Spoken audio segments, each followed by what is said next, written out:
Okay, hold on, let me mute my music or I'll get a copyright strike against me from Sticks. Okay, so I got a 10-pound prime beef brisket. I trimmed it. Trimmed it down to about 1/4 of an inch on the top. Yeah, I scarred it in a couple places. I'm a rookie, forgive me for that.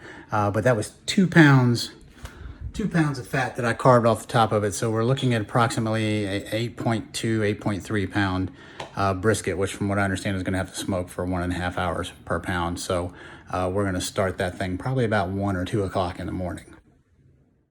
Okay, so here's our prime brisket I got from Costco. You can see it was about 10 pounds, 10.6, I wanna say, something like that. But brisket's gone up in price lately. So anyway, this is my first brisket, but I always keep an eye on it because I've been wanting to smoke one for a while. This is important here, trimming the hard fat off the bottom of this thing, and I learned a lot of this by reading and from the smoke master, my brother Steve, so thanks for the pointer, Steve. But this super hard fat on the bottom has to come out. I'm being really careful with it because I haven't trimmed a brisket before, and this stuff is really hard, but I also want to make sure that I don't take a big gouge or divot out of the meat, so that's why I'm taking my time doing it.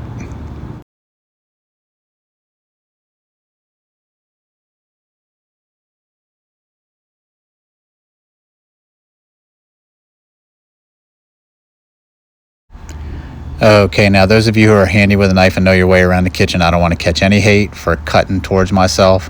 I am a 33-year restaurant veteran, and if you're not scared of a knife, don't pick it up. But I've cut more steaks than I care to remember in my life, so I think I can handle this without somebody calling me Don Nine Fingers. Okay, so I'm going to speed up this process here. I really could probably just skip to the end, but I want you all to see exactly how much fat I need to take out of this one side. And I'm really kind of taking it easy and going slow about it because I really just don't want to take a big divot of meat out of this thing. Yeah, here's about where I find that nice little piece, and I just pulled off the end there. And now we flip it over to the top, and we're going to leave about 1/4 of an inch of fat on that fat cap. That's it. So I'm trimming the top section of this now, the fat cap. I will tell you it's a lot easier. It's a lot softer than that bottom section that had that big long hard line of fat in it. It does make it a little easier to pull back and help you. Right there, I took a huge divot out of this thing, and I'm so mad at myself because I started to hurry up. But anyway, I've cut a lot of steak in my day, filet, New York strip, ribeyes, prime rib, so I know my way around a fat cap, but this stuff is a little more difficult than a normal steak trimming. But like I said, we're going to leave 1/4 of an inch of fat on the top. We'll just go ahead and skip to the end. There we go. Now we're about ready to rub this bad boy down.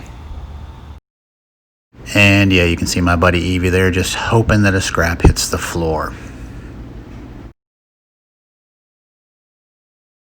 So what we're going to do is very simple. We're going to take this, we're going to cover it with mustard. Yeah, I said mustard. Some people use Worcestershire sauce, but that is just to get the rub to stick to the outside of it. And our rub is going to be very simple, I promise you. Okay, so I won't bore you. I'll speed this up a little bit, flip it over, rub the other side. And like I said, the yellow mustard is really just to get the rub to stick to the outside. I actually used this on my last video for the ribs that I smoked, which I will link in the upper left hand corner. You can see it toward the end of this video. But the rub is super simple. Kosher salt, fresh ground black pepper. That's it, and just in liberal amounts. Okay, so there you can see the kosher salt, fresh ground black pepper, and you want to put a lot of it on there because you want it to get a crust once it starts to smoke. Also, I did this, I trimmed it and I rubbed it the night before. So I'm just going to wrap it here in some plastic. I'm going to put it in the fridge, and we're going to wait till about 3 in the morning to get this in the smoker.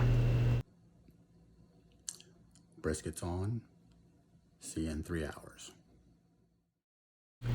So this being my first brisket, this was 3 hours in. I did find out quickly that one burner wasn't going to keep it hot enough in there. I needed to keep it around 250 inside that grill, and that one burner was barely keeping it about 200. So this was going to take a little extra time here.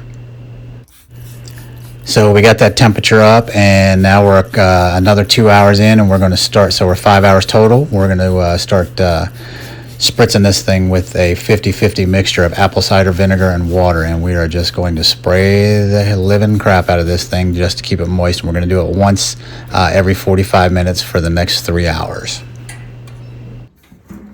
So here we go. After another 2 hours, it's starting to look really good. It's got that bark on the outside that everybody talks about. It's starting to get dark and smelling great. Okay, so feeling really good about the temperature being about 200 internal temperature.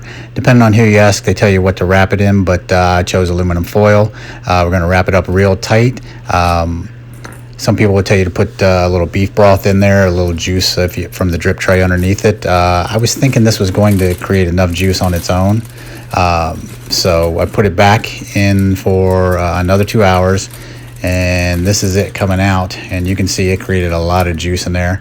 Nice dark. It's got that jiggle to it when you poke it. So there's our brisket all in 11 hours.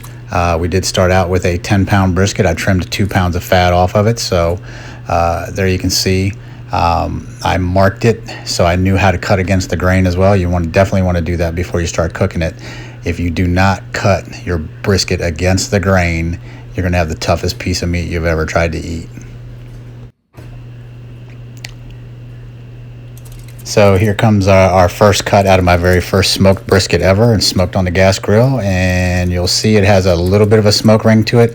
Super juicy coming out of this aluminum foil. I did smoke my brisket fat side down. There's the pull test. It came apart really easy. You can see my dogs running around trying to get a scrap if it hits the floor. And I will tell you, I could not believe how great this tasted when I just tried it.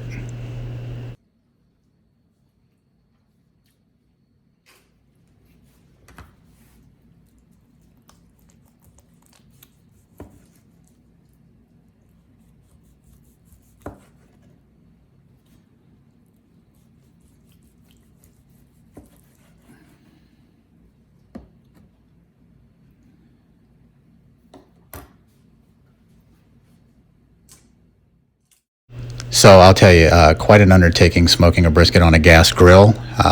It is a bit of a time investment. I hope you all enjoyed this video. If you do, please slap a like on it. Give me a subscription as well.